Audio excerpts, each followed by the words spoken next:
Carlo bi ñu am mbégte ànd ceeg yéen di dalal docteur Serigne Fallilou Samb moom membre de l'ordre des médecins la prétexte bi nag seen benn naataango di kàngam ñu koy massawu dafa feebar ba ñu mujj ko rawale yóbbu France moo tax système santé wu Sénégal ñu ne foog ñu taxaw seetlu si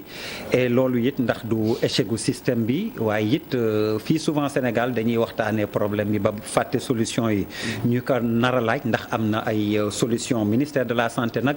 Ngoné Ngom invité nañ leen ba sonn xam naa di ngeen ma rembourser li ma woote yëpp pour ngeen ñëw waaye xam naa ñàkkul ba beneen yoon incha allah bu dina sotti ngeen mën a teew ci plateau bi ñu waxtaanee lu ni mel balaa ñuy dugg ci waxtaan wi Pape Djibril yaa ngi waajal ni nga ko defee ci màggal bi gàmmu gi. amoon na foo dem te defe naa leer rek nga fa indaale. kon lu ñu mën xaar ci programme mu gàmmu gi incha allah ak TFM. di la nuyu di nuyu naataango yi di nuyu Sénégal yi ñuy seetaan ci biir réew mi ak ci bitim réew di wax ne effectivement groupe bi dafa déployer waat un important dispositif. en amont comme pendant gàmmu bi comme ni ñu ko defee woon ci màggal gi commencé nañ déjà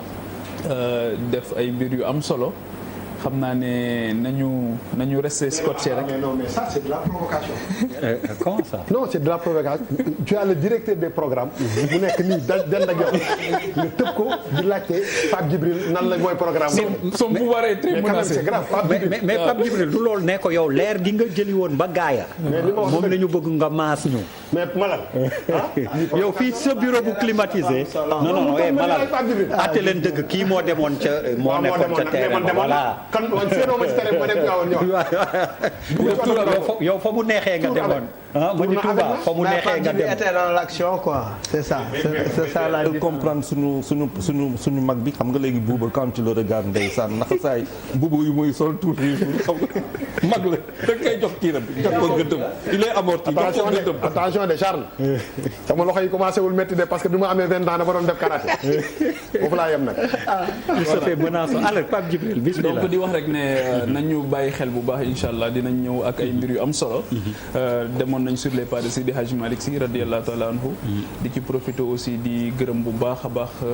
comité d'organisation gàmmu beeg ni ñu ko commencé élaborer di beral nuyoo nag koo xamante ni tamit jàpp na bu baax ci liggéey bi nga xam tàmbali nañ ko def muy maam Alpha Sy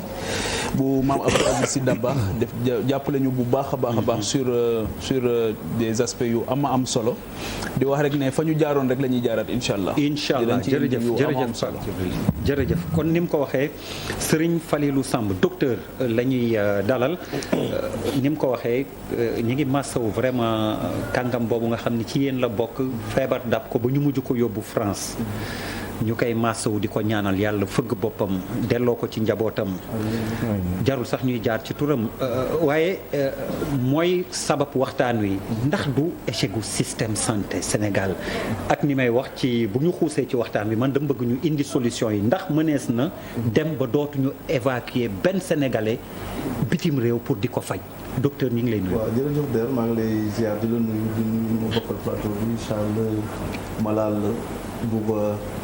Papis ak Pape Djibril di ñaanal suñu professeur bi nga xam ne ñun ñëpp ci loxoom jaar nañ ci ay loxoom yàlla fëgg boppam delluwaat ko si njabootam loolu nag boo gisee système bi moom c'est vrai que échec la parce que tey ki daanu feebar ba ñu évacuer ko il ne du n'importe qui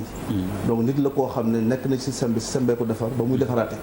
donc moom bu demee ba feebar ñu commencé koo faj fii ba xam ne tële nañ ñu ko yóbbu ça veut dire que donc manquement am na loolu nag responsabilité yi dafa bëri responsabilité yi nekk responsabilité pédagogique politique et administrative ak yeneen façon responsabilité yoo xam ne bu ñu xuusee ci débat bi xëy na dañ ci mën a xelle lu bëri loo xam ne nit ñi dinañ ci mën a discuter bu baax daal incha allah Charles. waaw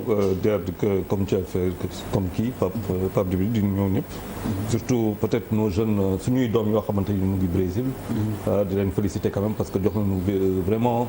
de quoi être très heureux ces dernières heures là di masawu tam am na ay Sénégalais yoo xamante ni ñu ngi fële Cameroun parce que Cameroun aussi on regarde cette émission malheureusement dafa am glissement de terrain boo xamante ne fële Bafoussam mu am ñu bëri ñoo xamante ne nak nañ seen makkan rek di solidariser ak ñoom avec suñu koo xamante ni suñu professeur bi di ko souhaiter bon un prompt rétablissement peut-être question bu nga posé am na solo trop même si l'on peut toujours considérer que am na yenn saa yoo xamante ne nit ki sa liberté de mouvement maanaam pour dem uti ji quand même des soins feneen loolu mun nañ ko aussi nangu mun nañ aussi nangu que boo demee ba sës foog nga dem feneen loolu tam mun nañ ko nangu mais il est évident que tey bu ñu xoolee le système dans son organisation dans le fonctionnement dans le financement du système ba dans tous les retranchements derniers retranchements nga xool suñu université chaque fois dama koy wax suñu fac de médecine nekkoon fac de médecine bu ñu gën a roy en Afrique former ay médecins yoo xamante ne de plusieurs pays et que le Sénégal si gannaaw musul xalaat créer plateaux médicaux yu am maanaa que ça soit au nord par rapport à des voisins yoo xamante ni plutôt que ñuy dem yeneen dëkk comme Maroc wala Europe mun nañ ñëw directement à Saint-Louis ñu am yeneen voisins yoo xamante ne du Mali aux deux Guinées nga xamante ne am nañ benn bassin foofu buy capter lu bëri en termes de marché avec Diaobé mu doon na am beneen marché bu doon le marché médical décidément musuñu am vision boobu et ba am na loo xamante ne sax peut-être que docteur il va me corriger est-ce que même l'appellation plateau médical existe-t-elle dans l'architecture même de notre ou la nomenclature de notre dispositif médical loolu bu fekkente ne existé wul rek ça veut dire que nous sommes encore archaïques et que yenn yi waruñu bett quoi malheureusement. alors Fou Malade li xew naka nga ko gisee. moi je suis beaucoup plus intéressé par xëy na dispensaires yi nekk ci koñ yi parce que xëy na am na li nga xamante ne buñ ci tollee rek ba nit ki ne amuñu yenn plateau médical yi xaaral ma dem France faju ji wala xaaral ma dem Chine wala xaaral ma dem feneen pour ñu faj ma mun nañ ni sax ni ñooñu ay privilégié lañ mais mun nga dugg ci benn hôpital ñu am problème mu benn dispensaire ñu am problème mu seringue parce que en fait les dispensaires les districts de santé sont très mal équipés léegi les problèmes mu wëteen la ñuy am léegi les problèmes mu alcool la ñuy am léegi les problèmes mu lu ñuy anesthésier la ñuy am et cetera boo delloo ci beneen aspect physique même environnement ni dispensaires yi di mel c'est-à-dire les gens crachent partout les malades crachent partout on ne sait pas qui est malade on ne sait pas qui n'est pas malade donc en fait même l'accompagnant du patient dafay exposer boppam boo demee sax fi nga xamante ne boo demee district de santé bi nekk par exemple Waxinaan ñu ngi fay traiter tuberculose comme dans les autres trucs mais y a des problèmes même d'isoloir wala souvent nit ñi dañuy am ay problèmes mu peau yi nga xamante ne war nañ ci mën a tuufli pour yu demee noonu c'est-à-dire li gën a ndaw et que moi généralement li may gën a jaaxal mooy damay seetlu ni bu nit ñi généralement ceux qui sont dans le métier ils ne se mobilisent jamais au plus grand jamais pour dire qu'en fait soxla nañu plateau médical souvent c'est des questions de salaire c'est des questions de digoon ngeen ñu ay HLM c'est des questions de temps finalement quel est leur rapport avec leur métier li nga xamante ne moom la ñuy exercer te ñu xam sensibilité wu métier bi ñu nekk sensibilité du métier bi ñu nekk finalement tu ne comprends pas quel est le rapport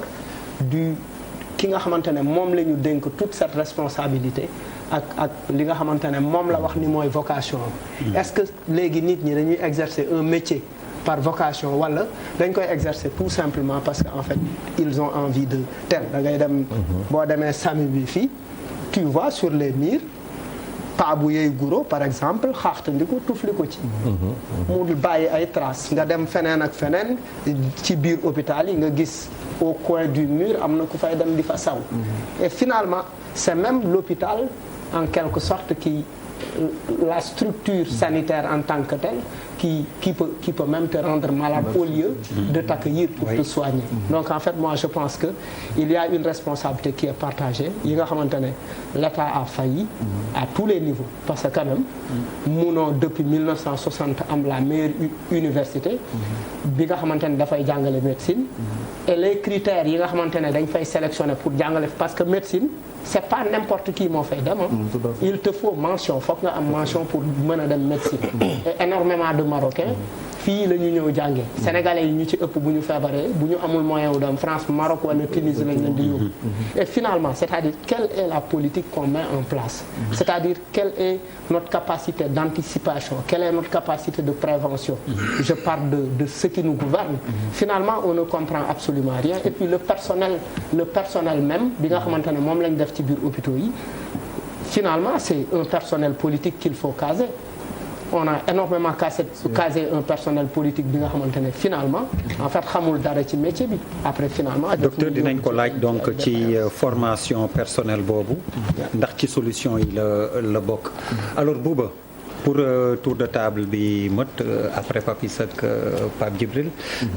waaw mais échec gu système bi. mais man xam nga de pour man bu ñu defee diagnostic wu ñun est-ce que wér nañu déjà ba pare. xam nga dañu nekk ci dëkk boo xam ne mais dëkk bi ñëpp a feebar. tout le monde est malade. c'est-à-dire benn professeur effectivement bu ñu évacuer yóbbu ko France comme ni Malal wax c'est important. mais nañ leen wax ci ñi nga xam ne. waxuñ ñoom imaginer wuñ sax dem France. ñoom fii la ñuy wax mais pour ñu faj leen. dëkk bi ñi feebar dañu bëri. te boo buggee population bu mën a dem ci émergence bu mën a taxaw déjà il faut nga mu nekk population bu wér pour population wér il faut mu nekk lu baax il faut mu faju il faut mu bañ a noyyi tout ce que ñuy noyyi ci biti dafa am ay mesures d'accompagnement boo xam ne il faut je pense que Afrique bu ñu bëggee kii déjà il faut ñu commencer teg yooyu en place mais comment la ñu mën a def ba suñu nit yi wér parce que tout le monde est malade dëkk boo xam ne boo feebaree bu Marième Faye Sall deful benn geste gars yi duñu tukki wala duñu def dara ça devient grave. c'est-à-dire que c'est la réalité c'est-à-dire que boo jaaxee doo deful loolu ñu ci gën a bëri duñu dem faju ji parce que fan la médecine toll. am na benn jour ma wax fi ma ne boo demee dëkk bu mel ni ay États-Unis c'est pas pour faire la comparaison mais benn moment da nga naan ils ont fait ay recherches yoo xam dañu ne en fait les gens ne meurent presque plus. nit ñi taux bi ñu daan deeweetuñu loolu parce que ci wàllum paj dañ ci avancé ba nga xam ne am na yu bëri yu daan rey nit yi reyeetuñu nit yi te loolu xam nga bu ko dëkk yooyu di def ñun ñu nekk ba léegi ci benn stade je pense que il faut ñu reformuler xool un peu lan man approche la ñu mën a am sénégalais yi c'est-à-dire que maa ngi ko ñu ko doon waxtaan sànq ma ne pour man si suñu nekkin solidarité bi dafa des c'est-à-dire que dëkk bi nit yi dañu feebar il faut que nit ñi commencer quand même di gën a impliqué wu ci wàllum wér-gu-yaram da ngay gis benn ministre bu jógee ci benn wala benn directeur de société wala dara en tout cas ku dëgg ci benn gox jàngee fa primaire ñëw Dakar dem université am entreprise di gagner ay milliards kooku dafa am pour tabax hôpital ci dëkkam il faut qu'on commence à quand même cultiver ça que nit ñi en dehors de état yi parce que di nga wax état depuis 1960 et tout ça il faut ñu am culture boobu comment nous on peut aider suñu prochain xam nga boo waxee Sénégal ñu ne dëkku teranga moo bu kii la simple la mais li ñu ci dëxañ dafa bëri donc je pense que il faut ñu quand même éduquer nit ñi à ce que déjà ñun suñu bopp ñu doxee noonu ñu am comportement boo xam ne ñu ne déjà wér-gu-yaram moom mooy base bi soo wérul mënoo def dara mais est-ce que nous aussi on fait assez pour wér c'est très important par exemple kër nan la ñu mën a éduquer père de famille pour que seen njaboot wér ñuy xool li ñuy lekk di xool li ñuy naan di xool cuuraay bi nga ko am benn jour ñu fi wax cuuraay bi ngay taalal waa ji dëpp ki yaa lan mooy causer nit ñi di feebar question boobu dañ ko war a poser ban taux de nit ñooy am insuffisance rénale ban kii ñooy am tuberculose ñooy am lii lan moo koy causer boo xamee li koy causer nga attaquer déjà mal bi foofu mais tout le monde est exposé mais en réalité c'est pas pour faj nit ñi mais nañu prévenir def prévention ba nga xam ne nit ñi aussi duñu exposé ci feebar je pense que c'est un problème boo xam ne c'est un problème global d'ensemble te dafay impliquer suñu développement ëllëg te développement du rek BRT wala TER wala aéroport Blaise Diagne wala autoroute à péage li mu ëpp solo mooy population bu wér te pour population bi wér muy état muy nit ñi dëkk ci dëkk bi il faut ñu nekk ci état d'esprit boobu pour man c'est ça qu'il faut voir cultiver Papis waaw man damay commencer fi docteur commencé woon partager douleur bi solidarité yàlla may ko mu dellu ci njabootam ak jàmm ak wér mais lii la tubaab di